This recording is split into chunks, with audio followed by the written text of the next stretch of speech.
Well, hello, everyone. Welcome to the Sex and Chronic Illness Podcast. I'm your host, Dr. Lee Phillips, and I am so excited today about my guest. She has been on the show before in my season 1, and I'm so happy to have her back. I'm going to tell you a little bit about her, and then we're going to get started. So Katherine Zitterbart, also known as KayteeZee, is a yoga teacher and somatics facilitator with more than 20 years of experience. She specializes in working with diverse populations and those with chronic health issues or neurodivergence. Katherine believes that everyone is inherently worthy and deserving, and she centers on compassion, communication, and consent in her work. Over the years, she has helped many people transform their lives through yoga and sexuality education, teaching them with tools they need to heal and thrive. If you are looking for a yoga teacher who can truly meet you where you are, look no further than Katherine Zitterbart. Did I write that? Does anybody enjoy hearing such a thing? You know, it's really funny because when I do these and I introduce people, just watching their face, you know, sometimes they're like, did I write that? Well, and I will confess, I have adapted AI technology as well, since speaking outside of like nerd terms is challenging for me. And so, but I did sign off on that. So thank you. Yes. Other people, of course, there are other teachers besides me. Right.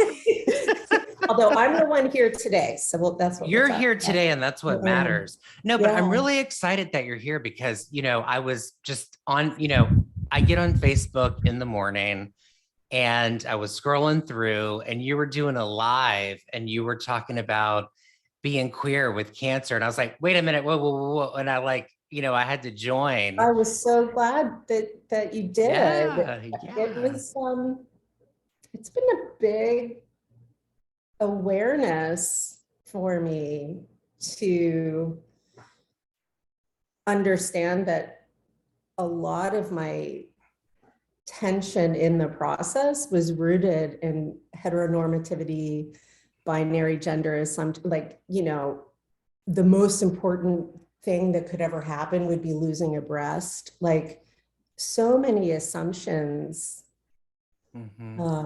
Yeah. Of course, in the middle of it, I was like, must just get through. Let us continue. Absolutely. And now I'm reflecting back on the breast cancer experience and thinking, no, actually, that was true, and also made it more difficult, made it more challenging for me. So I guess what would we call it? Cultural competence. In my, right, exactly. My previous manifestation as a management consultant. So yeah, you have some good things to share as well, I think. So I'm happy to have this conversation. Absolutely, because, you know, it's something that needs to be talked about even more because it doesn't get talked about enough. And the thing of it is that we still live in this binary system of things. And there's so much work that needs to be done. There's work that's been done, but there's even more work that needs to be done. And there needs to be more education. And that's one of the biggest reasons why I have this podcast, is to talk about what it is to be queer or an LGBTQIA plus individual. And it's still Pride Month. So it's perfect timing still to be able to talk about this. Cool. And there's a lot of things, you know, we don't have to go into it so much, but you know, before we decided to record this episode, you know, this was way before what happened just last week. And so now there's that, and just a lot of feelings about that. And right. So you're referencing SCOTUS overturning Roe, and then the implications, I would imagine, for privacy. Yes, absolutely. Like, abortion is healthcare. I have had an abortion. I'm pro-abortion. I'm not pro-choice. Yes, pro-abortion. As I am pro-root canal. I wouldn't necessarily seek one out. Pro-root canal, pro-abortion. Absolutely. You know, dentistry. So, and I think that you know, something I'm grateful to the history that I have and the parents that I had is an understanding of what this catalyzes. And I have lost sleep, as I'm sure you've been guiding people through their loss of sleep, over like, what do I do? How do I What do protect we myself? How do I cultivate yes, right. safer spaces for people, since I am, as you are, right, disabled folks who are outside of binaries, who are outside of the normal, like, how are we doing our relationship structures, how, you know, all of that. Yeah, you have all of that with marginalized identities now and having to unpack that. I just got done publishing a blog on really talking about intersectionality when therapists are working with LGBTQIA plus folks and how we have to really peel back all those layers and be competent in that and really get the education that we need, especially with me being a cis queer person, white cis queer person, you know, having to really look at that education and to sometimes just shut my mouth and sit back and listen to others so I can receive the education that I need. And you know, I think it's so important to look at that. And now that this has come out since last week, it just adds that other layer to unpack, which is very scary. And it creates a lot of uncertainty, anxiety, trauma, you know, that's happening with all of Will just this. continue compounding, right? Yeah. So all of this, all of the laughing you're hearing is the, like, that discharge. I don't find any of it funny. Yeah, I don't either. And so when with my laughing, it's because I'm, you know, I'm very anxious about it and I'm upset about it. And so it's all this emotion. I think sometimes when I get uncomfortable with things that are happening in the environment, like around me, I will just start laughing sometimes. And it's a way to actually cope. It's a coping adaptation. It is also in the yoga I teach is rooted in Chinese philosophy. Most of the yoga that has made its way to the West, of course, is from India.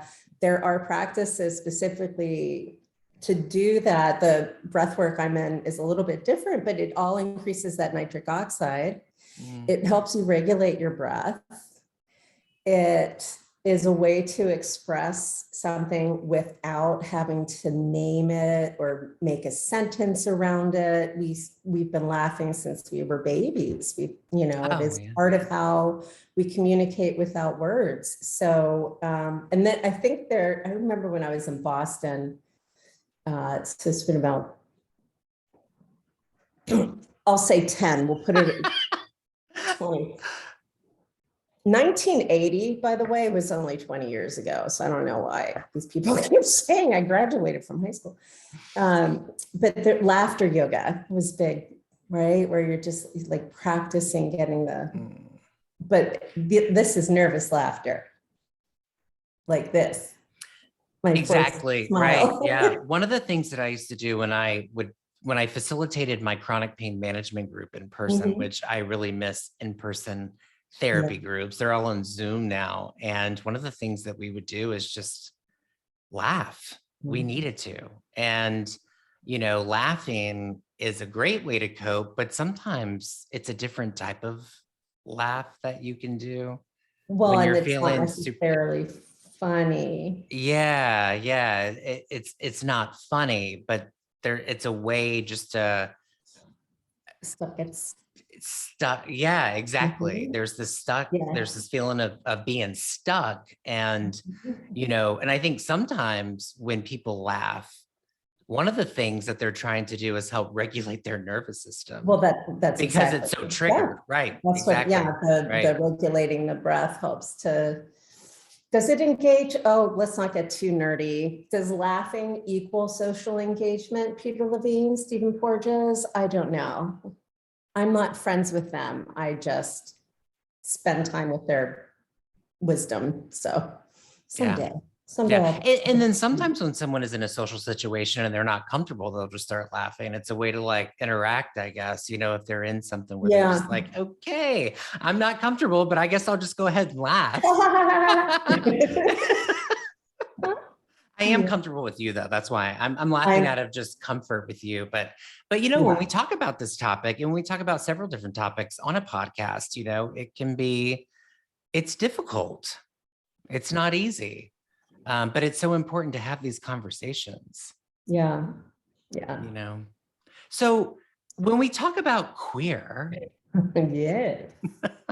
the term has changed quite a bit, and years ago, well, we know it's an umbrella term, right? And it can mean several different things. That someone who does not identify as heterosexual or cisgender, or someone that is cisgender and they're, gay, lesbian, also can be queer.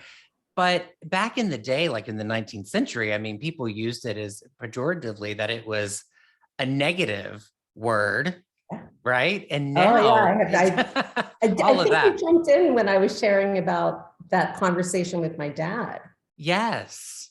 Yeah. Let's talk about that. Yeah. So my parents were gay, and they were both born in the 1940s. So they were gay when it was considered more than a mental illness, right? They were criminalized.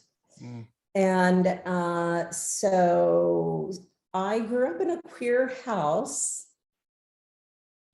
that a lot of people are potentially facing now, right? Where my loving caregivers who wanted me and my brother, who very intentionally, meaningfully, purposefully created a family, couldn't be honest and with everybody. They couldn't be out. And so when I started calling myself queer in like around 2000, I think it might have been when I was encouraging my parents to sign the petition to get paraphilia out of the DSM, to get kink out of the DSM, because it needs I'm to so be.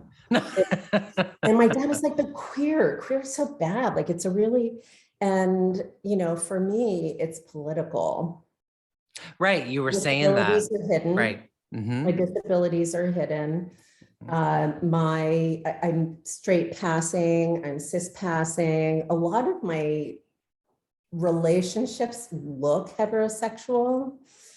And so I have made a decision to leverage my relative position of power, and I'm queer. I'm weird. People know that about me. And I love that about myself. And also, let's just normalize that.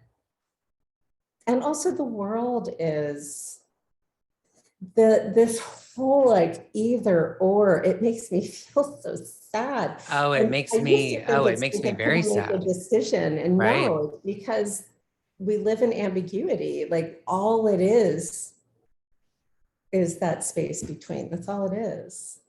So yeah, so that's a really great way to put that. I mean, it really is that space in between, and then you've got what it is supposed to be on the outside of that, right? It's really, this is what I was talking about, kind of like the binary system of things, and how it is, and how everything in between that is queer, or what you want it to be. But of course, we know that what's inside or in between should be on the outside too. And that's where I think there's more work that has to be done with that. Yeah. So that's a really interesting point that you bring up with that, because, when I talk to my clients in therapy, that's the way that they describe it. I see so many artists here in New York and dancers, and they're trans and they're non-binary, and they're like in that in between, because they don't fit the binary system of what goes on in the arts still today. They're not in the shows, they can't audition, or they do their own art, which is amazing. But there's not like I grew up, the first opera I was in kindergarten. My parents were classical musicians, and I don't recall. I knew what gay was very early on because they did a very good job of that. But I don't know that, and my best friend growing up was trans. Although we didn't have language for it because we were children in the 1970s. But yeah, and then, well, you said art, and that just blew the back of my head out. It's easy to go all over the place. Are we bringing it back? Because I'm reconnecting to a visual art practice because I don't have any training. I know that colors do things. And it is at the level, Dr. Lee, I'm looking back and I'm like, oh my goodness, there she is. There's that 5-year-old who doesn't know any better, who hasn't been corrected, who isn't trained. And this is relevant to our conversation, if there is no right and wrong, you can't mess it up. And this is something that I'm incorporating into my work with students and clients, because art therapy, music therapy is very different than here's a whole bunch of stuff. Let's just see what comes, because I'm not a therapist and I also understand what a scope of practice is. And I think it's important to operate in my scope of practice. I do have enough training and experience and everything to, bring all kinds of things in. And so when I'm just thinking of somebody, she's kinky and already has had breast cancer and has been presented with a terminal diagnosis. And so my body's been taken away from me. Who am I? My identity. And this idea of binary, am I good? Am I bad? Am I well? Am I sick? Am I a proper submissive? And I have ideas, I have opinions, and they're very strong, and I think they're all right until somebody gives me information, and I know that I can be arrogant about that. So we just have a little conversation, and there's a whole bunch of stuff out, and then we play, and that happens, and stuff comes out. And so that's where the somatics is important, and also where like identity, I used to say it's fixed. What is it? Because it only happens in a context. I apologize if that. Well, I mean, it's really hard with what, because when people identify as queer, kinky, non-binary, polyamorous, it's a big part of our identity. That's why I went into sex therapy, because sex is such a huge part of our identity. It's just as important as our mental health.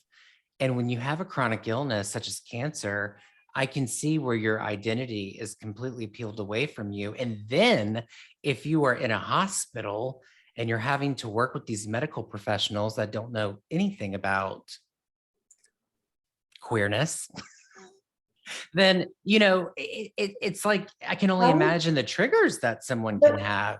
Did I know that the pink robes would be that upsetting? As I don't know if you were watching my like completely spun out at the very beginning. I was gifted with stage 3 cancer right at the beginning of the pandemic.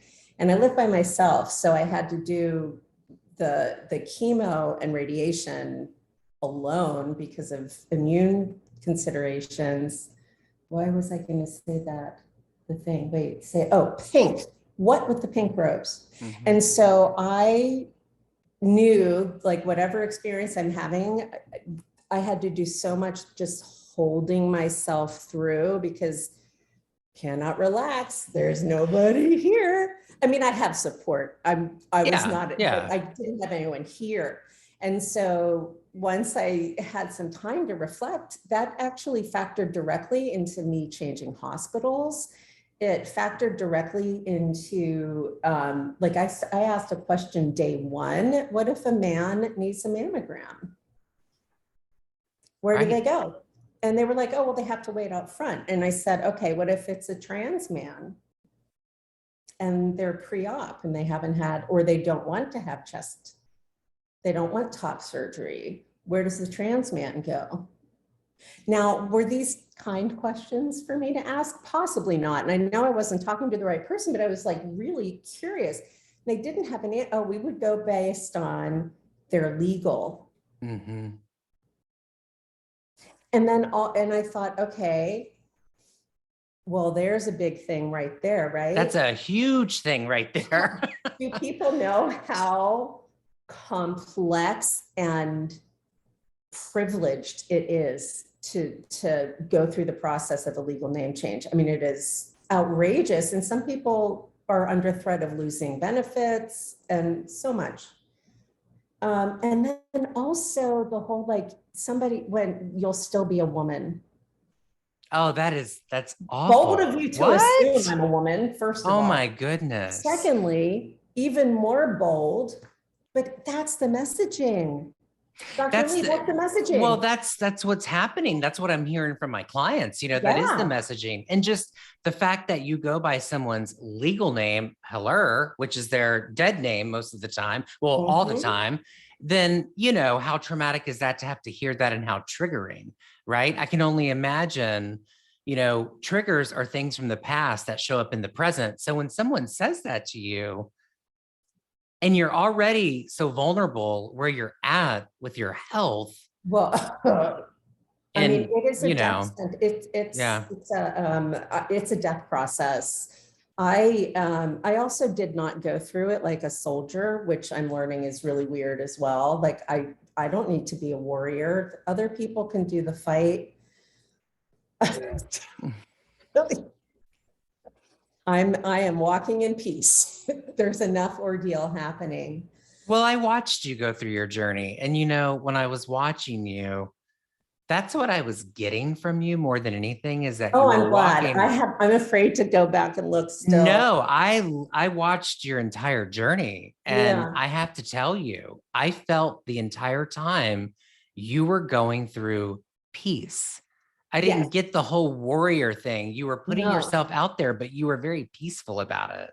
Which I thought was great. And I thought it was very touching for other folks, that, because, you know, when people go through these types of things with chronic illness and chronic pain, we talk about being a chronic illness warrior and being a chronic pain warrior, and that's great. But I think also you can go through things and be brave and do it with peace.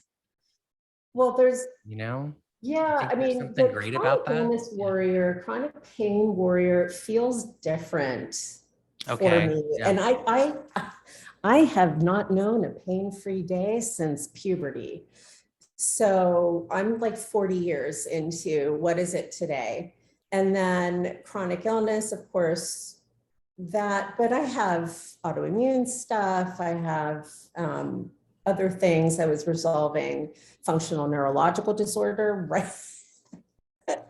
Got off the mobility aid, got the legs working. Here's some, you know, but for like the warrior within the context of medicine as a chronically ill or chronically hurting individual I feel protected by that aspect of myself. Not like I'm going in ready for a fight, but like protection. Like, I know, like I know where I am. I know what I need to do. I know what my goal is, because I know with the cancer, not only do I not know, I didn't want to. People are like, what kind did you have? Stage 3. Yeah, but which one? HR 37, I don't know, the one that I had. But why don't you know? Because I'm only going to have breast cancer once. Like, and that's all you need to know. All of that is only going to happen one time. If I need to address another cancer at another time, that will be a whole separate time. So to my mind, it was like just the one thing. And so I approached it as ordeal. I approached it as a spiritual ordeal. And back to the queerness, because my parents were gay, and like my mother, I took her to Pride in San Francisco in like 94, and the dykes on the bikes came out, and she goes, I don't like on a bike. And I was like, let's find a bike, Mom. And my father was like, he needed a leather daddy. I mean, it was just like oozing, right? So there's that kind of this happening. So breast cancer for me, even though it's on my right side, and one would typically associate right side with masculine, this is yoga also, right? But because it's different. So I was like, I'm just going to work on I'm just going to listen to me. But I did a lot of work on my mother wound. And I was working with a trauma specialist throughout, of course. No self-help books if you're navigating this stuff on your own, kids. And it was this wonderful container for like, if this has to be what it is, then let's make it mean something more than. I love that. Yeah. And also, like, I didn't have any expectations on the other side other than transformation.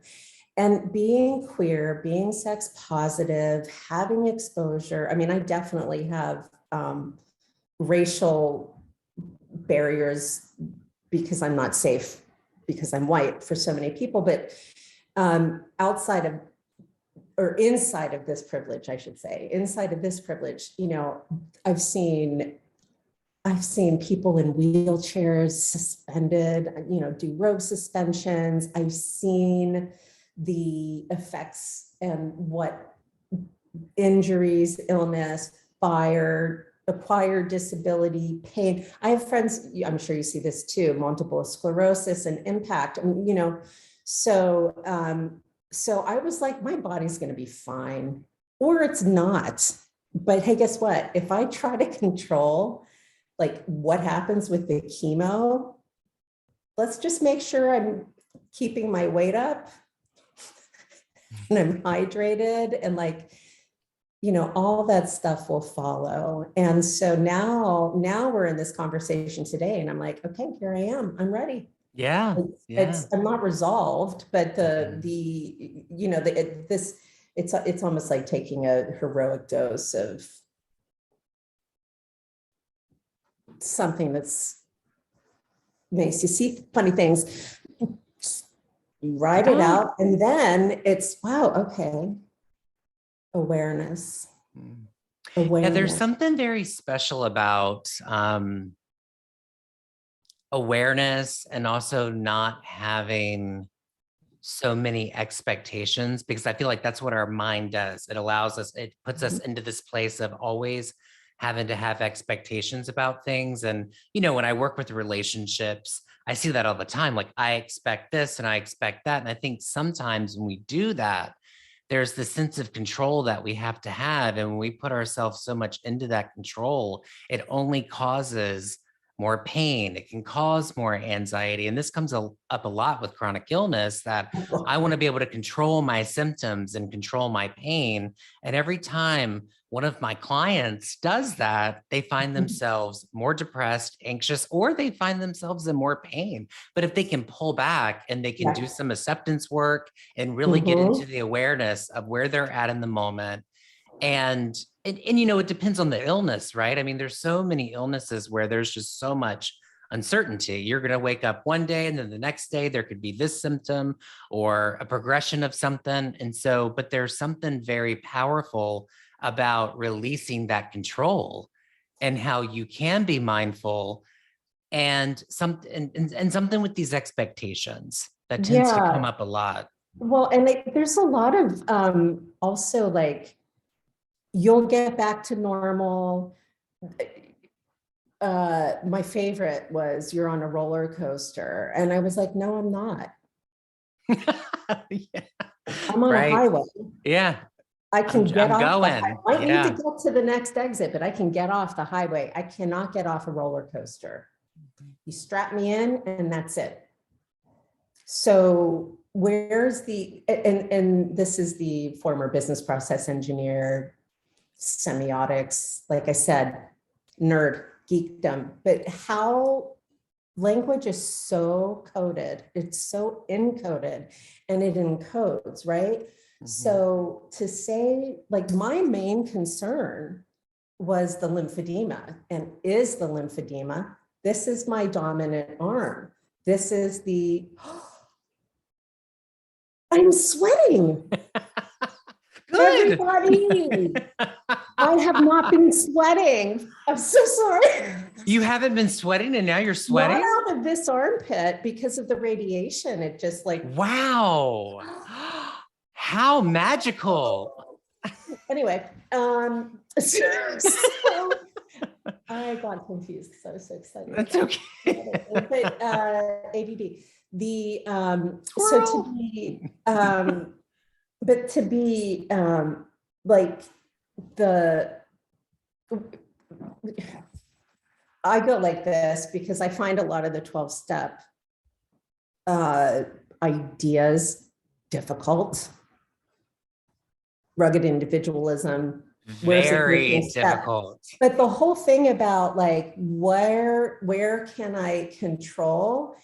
And if you shift it to how can I influence? Oh, I love that. Yes. So a lot of who I attract as students and clients are people who are resolving major medical moments, confronting major diagnoses, as is a recent thing, remembering early childhood sexual assault, like that is outside of my scope. You go here, we can work on the body stuff. And people come to me for yoga with these situations thinking I'm going to put them on a mat, because this is what yoga is, right? You get on a mat and you do the pose, and what's the right way to do the pose and the thing.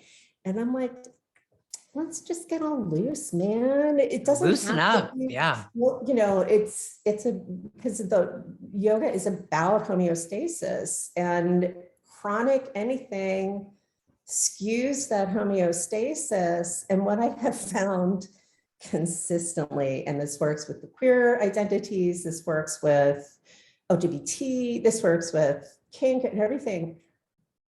If your lived experience is outside of whatever that the 4 parts of the bell curve, like the main area of the bell curve, then I think in your parlance, it would be an intervention, or like any tool that I would offer.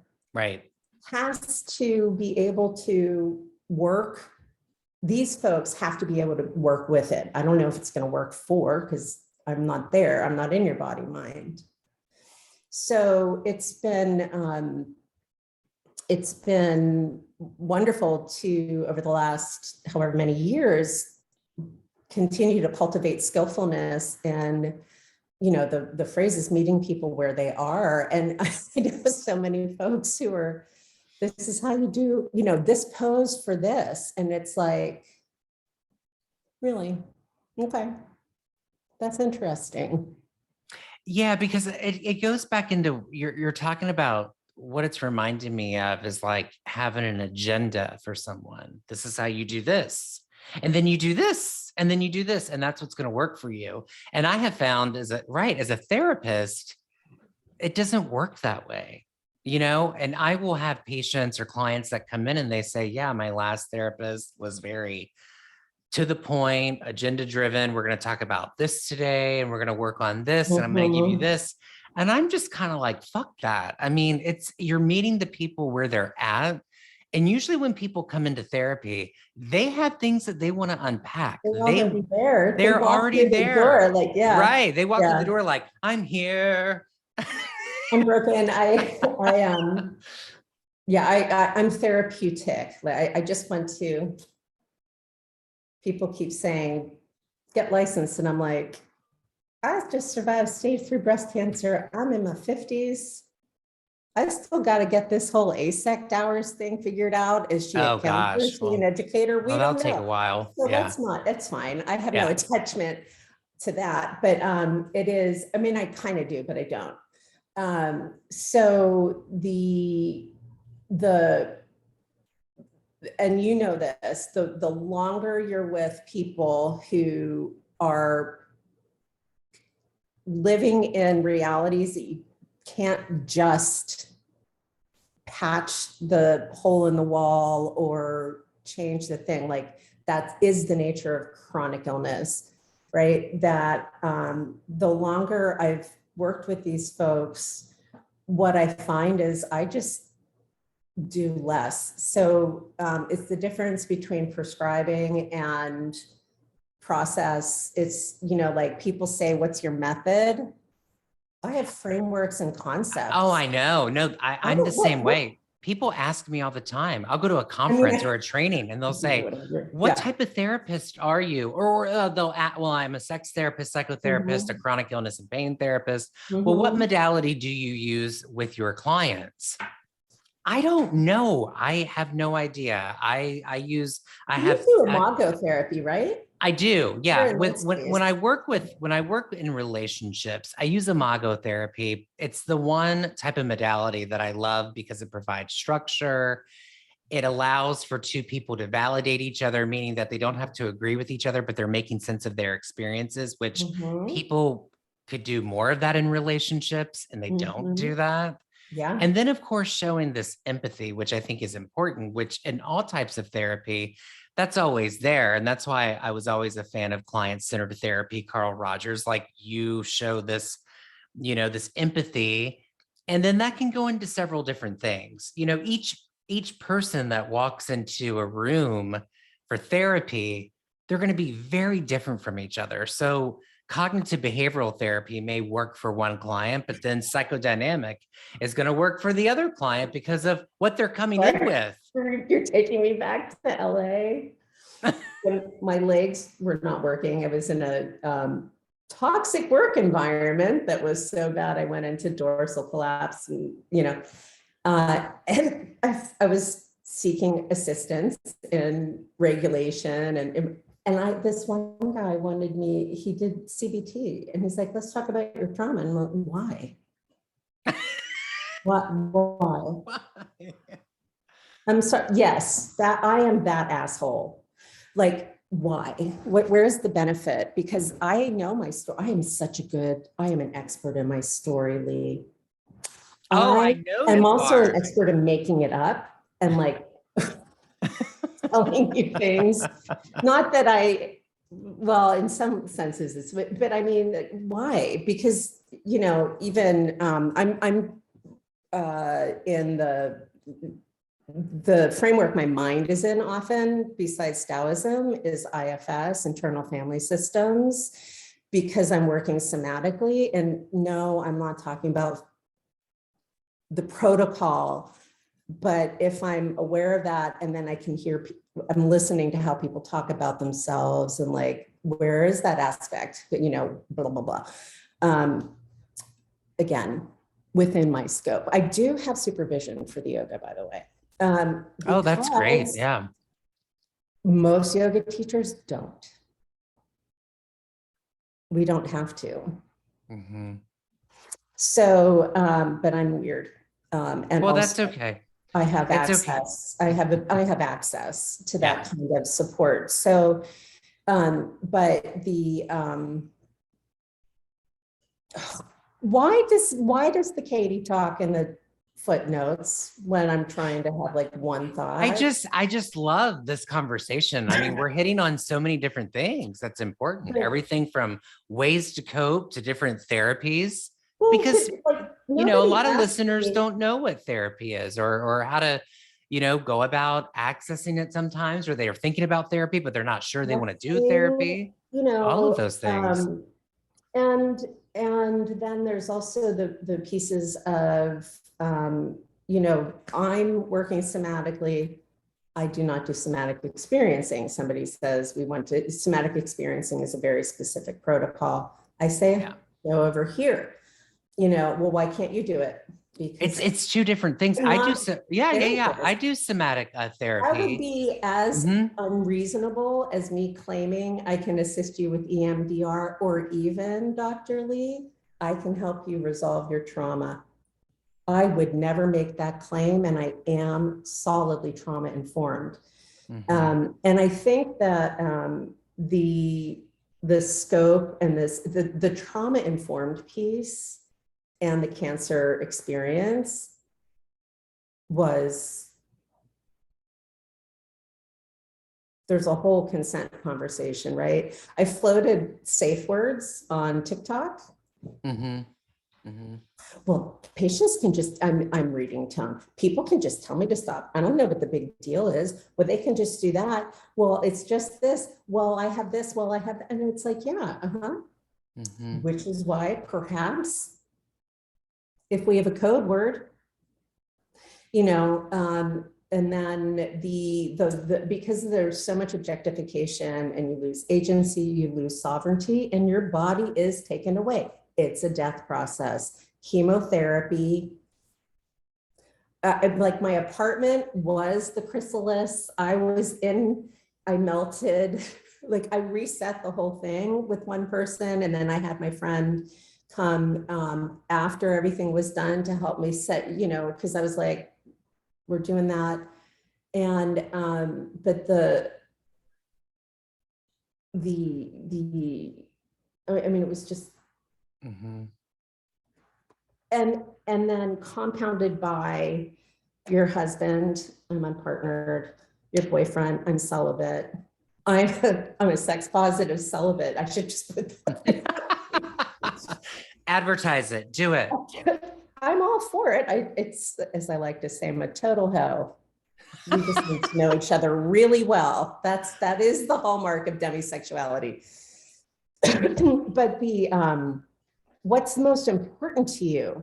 Like I didn't have the conversation about like, I had to do it myself. You know, where are my values? What's important to me? Which I, thank goodness, knew most of that going in. I knew I didn't want to do reconstruction. I certainly wouldn't have wanted to ask my body to try to heal more and do more surgery right at the beginning of COVID when nobody, you know, but also like, it's okay that I don't have a breast. I like the one tit. Blanche, this Blanche, I named, and now you know I did it. I know you named him, yeah, because I watched a video where you did. Yeah, but also because it's like a part of me that is going. So let that differentiate, individuate, you know, and I sent her on her way. And then I see people like, I cast my breasts and now I look at the cast of the chest I used to have and I'm like, I made art with my breast. I made literal prints. I have no idea. Like I have pictures. And so, but that also comes from the queer experience because of all the ways that we need to make our own meaning in our own ceremonies and our own pathways and our own languages and our own contexts. All of And that that's is going so to be different important, in the right? cis, Mm-hmm. you know, especially tell me what you think about this. Okay, so Sex and Chronic Illness podcast listeners, you know the consent rules are different based on the space. Like a gay bathhouse is very different than a swingers place, is very different than a BDSM club, is different than a like social club. And I feel like these kinds of concepts, like thinking about like what are the relative power dynamics and what are we assuming, factor directly into how patients experience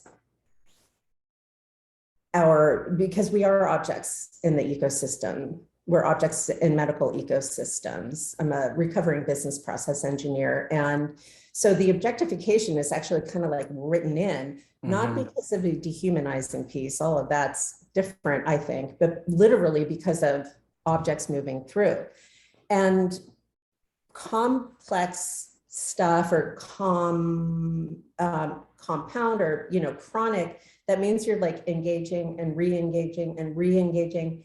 And so some of these, what I would say microaggressions, like touching me without my permission, like calling people pet names, like, you know, oh, it's not that bad. I mean, it just all of those, it's like death by 1,000 There's cuts. no boundaries. And There's so right. Yeah. that's, so when I'm Mhm. like thinking about and working with folks who live with pain and such, it's like, okay, this is going to suck.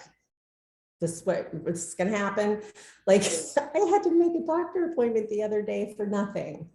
And I was completely dysregulated all afternoon because my body was like, oh my God, I can't. No, it's pelvic. Yeah. Just pelvic with somebody, who's been there before. But like, so, but there's that bracing. And I think back to this concept of warrior, if you're a warrior in it, especially in cancer treatment, this is just my opinion, and then you're like bracing and you're going in for a fight, then there's only two outcomes. You win or you lose, back to that binary. If it's more how you navigate through it, how you're thinking about it, if it's the how to do, then it doesn't necessarily have to be win or lose, I would argue. But this makes me a pariah in breast cancer circles to say things like, you can say no to your doctor. What?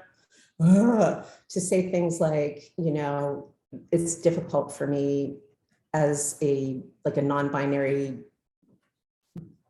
queer person without body dysmorphia over my breast. I have dysmorphia in other ways.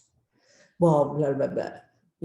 I identify as an initiate. Every time people label me a survivor, if the context is appropriate, I'm like, no. But you know what? That's also like what I do with queer. So maybe I'm just trying to be fancy. I don't think so. I mean, I am special, but it makes a difference. It's important because it does, because it's your language and it it's codes. right. And so Yeah. like, what am I coding? Mm-hmm. Mm-hmm. I'm coding artist. I'm Mm-hmm. encoding sound. I'm encoding ambiguity. I'm encoding flow. And I have enough privilege and stability and everything else in my life that I can do that with relative confidence that I can safely land if I do fall. The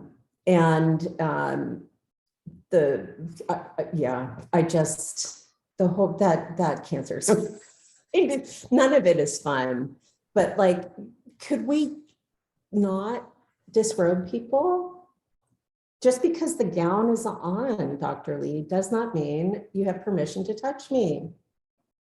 So like the consent conversation, I'm going off, but the consent conversation in medicine seems to end at informed consent. Like you get the document, that is you it. sign it, that's done, and then that's it.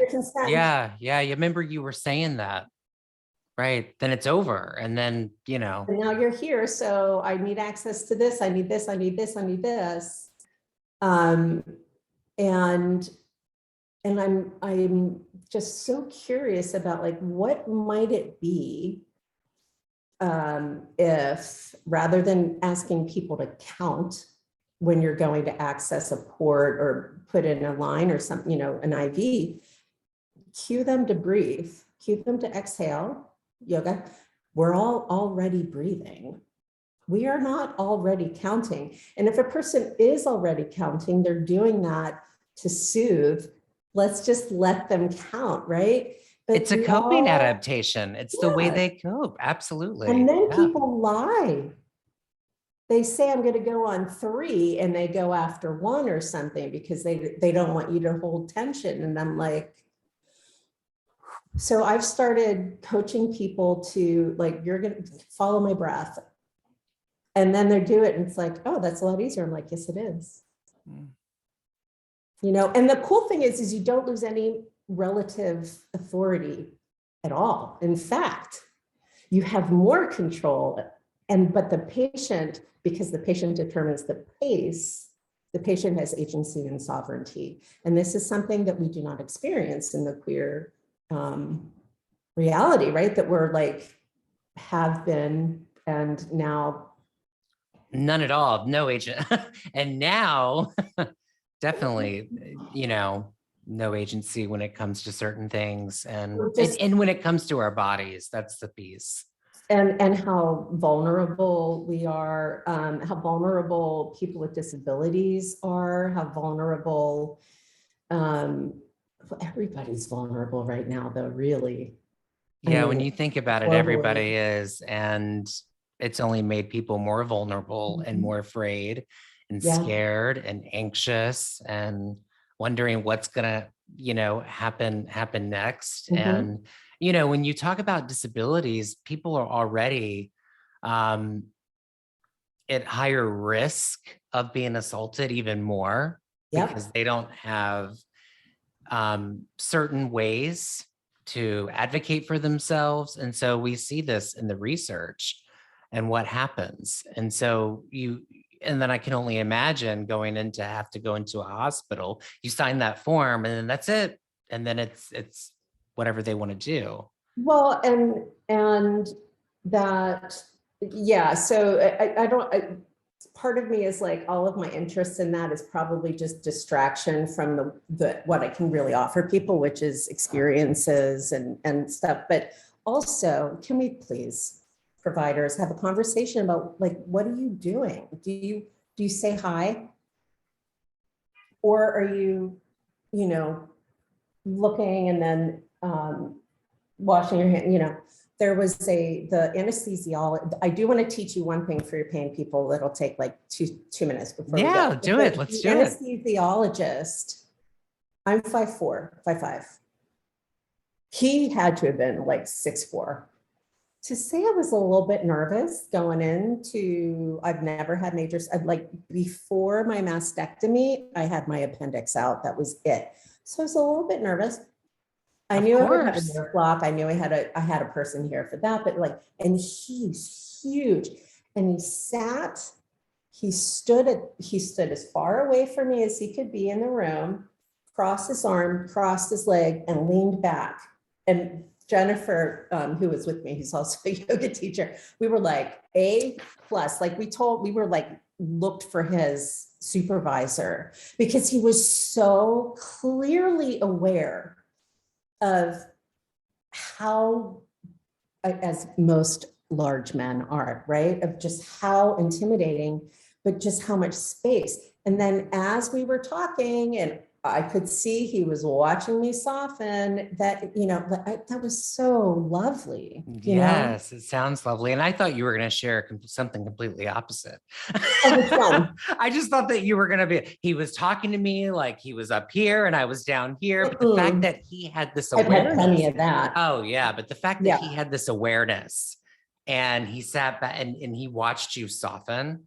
I felt like I was Yeah. seen, and you know how important that is Oh to my have an gosh. It's so experience of important. being Yes. seen and heard.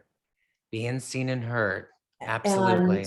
and accepted, and not have to like justify or qualify. Oh, yeah. It's refreshing. And at that point in the process, like, I was just like, you need permission to touch me. If you are in the room and you're going to put a hand on me, you need permission, because it was too much. I just couldn't. So yeah. And let's ask pronouns. Let's not make assumptions about gender identity. Let's consider the possibility of getting rid of those pink things. Let's know what we're going to do with the trans man. Yeah. What is going to be the Let's ask ourselves, Let's ask. Yeah. is it really safer? Like, well, I guess for older people, and this is, and also based on location. I'm in Pittsburgh. We're a very queer city, pretty progressive, we're blue. We're in a red part of the state, this very blue dot. I was in Tennessee, unfortunately, for a little bit, a couple years ago. I would have had a very different experience there.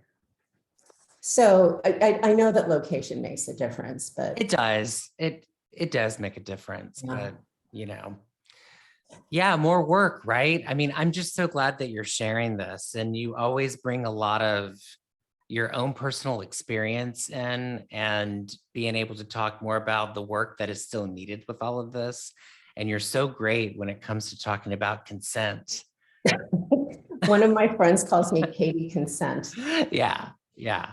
So, yeah, I would never tell you I was a consent expert or trauma informed. These are labels people give me. It's like allyship. Like, okay, we get those. it's fine.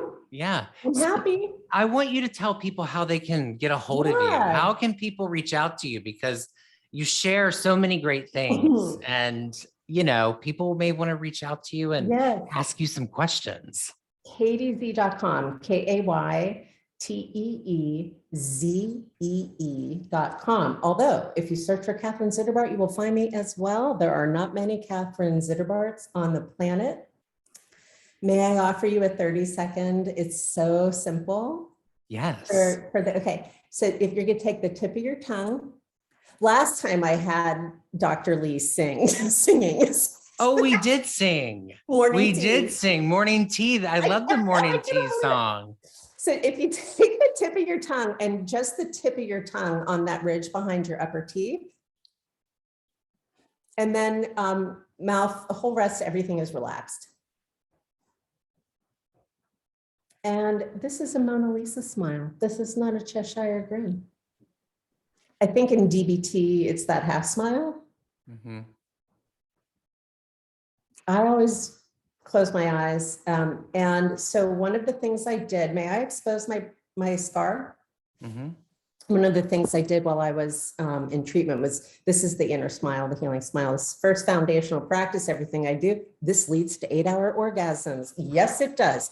Okay, so not for everybody, but, and then you smile to a body part. So what I did was, I hated that I was in the situation. I didn't like being alone. Nobody loves me. My mother dying. And I would just smile towards my scar, towards the surgery site. I had a new client play with this last week, and I got a text. She was like, my jaw is in alignment. We're so likely to offer these kinds of gentle moments of connection to other people. And it can be radical to turn it towards self, especially if there's stories, right? Not good enough, not able enough, so much pain. And then you just kind of like,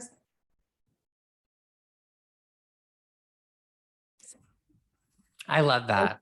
Yeah. Well, I am so happy that you are back on the show again. Thank you so much for having me. Of course. Yeah, you'll have to come back again. I mean, thrilled. I've been watching your adventures. Oh, well, I appreciate your support. You deserve all of it.